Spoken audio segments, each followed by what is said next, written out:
And joining me now, Senator Amy Klobuchar, who was mentored by Mondale early in her career, was one of his interns at one point, and MSNBC presidential historian Michael Beschloss.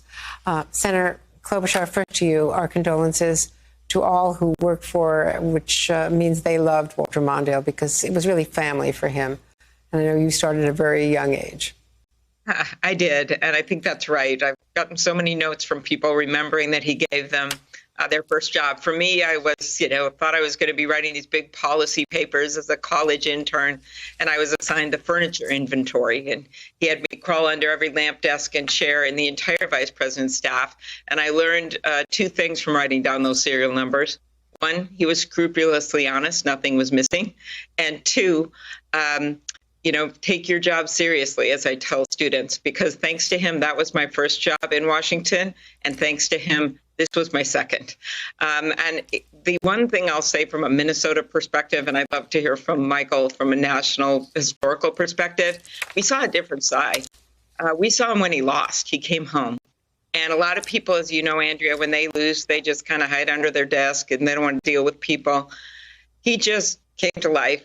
He went from literally negotiating the peace accords, the Mideast, to talking to a grocery clerk who would ask him about Mideast peace, and he would treat them with the same dignity. He decided his mission was to train the next generation of leaders, and I was just privileged to be one of them. That's how he lived to the very, very end, with dignity and decency. Well, so well said.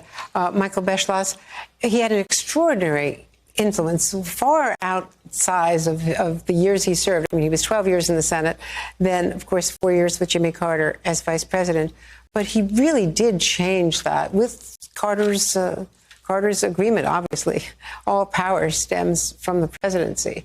But well, real that's it. partners. Amy has said it so well, but it used to be, as you know, Andrea and Amy, the term powerful vice president used to be an oxymoron before Carter and Mondale, because you had someone like John Kennedy who was always trying to cut Lyndon Johnson down to size so that he wouldn't take as much power from the president as possible. Even more so, Johnson with Hubert Humphrey, who told Walter Mondale, his successor in the Senate and his very close friend and protege in 1976, if Carter asked you to be vice president, you should do it, but you shouldn't do it unless you have a deal in advance with Carter that you're going to have more power than any vice presidents had before, automatic access to all meetings. You see the same paper flow. You'll have an office in the West Wing. The two of you will share a staff.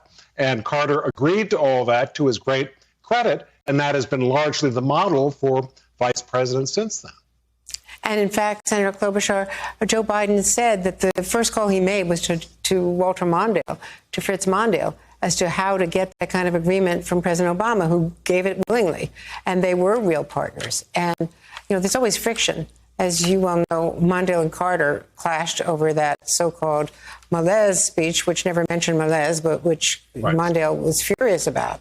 And Senator, that put aside, they really worked very closely together on just about everything else. They did, and there was so much respect there. I remember actually going to the presidential library, Carter's library in Atlanta, and walking around like a Mondale geek. I'm looking for Joan's dress and those kinds of things for the inauguration.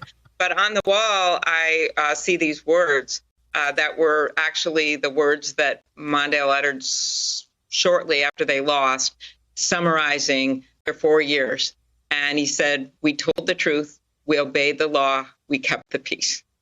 And that was a lot of my touchstone during the Trump years. I had written that down on a piece of paper and put it in my purse. We told the truth, we obeyed the law, we kept the peace. Jimmy Carter and Walter Mondale were men, in the case of Jimmy Carter, of integrity. And they bonded on that. And what was very cool, having worked for Mondale at the law firm afterward, have him at my side in all of my races, including the presidential race, is that I got to see how the two of them kept talking through time, and they would work on things together. And Carter came out for Joan's funeral, Joan Mondale's funeral, just a few years ago, and he traveled to Minnesota and spoke at her funeral. Their friendship strengthened after they left office. And Michael Beschloss, it was my privilege as my first national campaign for NBC to be assigned to Walter Mondale's vice presidential reelection campaign. And right. I was spoiled rotten from the beginning because it was so embracing and so much fun. And, we didn't get on the air very much from a vice presidential, but I was a young reporter, and I was just grateful to be out there on the road with him. And I learned so much from watching the way he operated and his wonderful staff. Yeah, and he loved politics, and he also had a future in presidential politics, people thought, in 1980. So it would have been fascinating.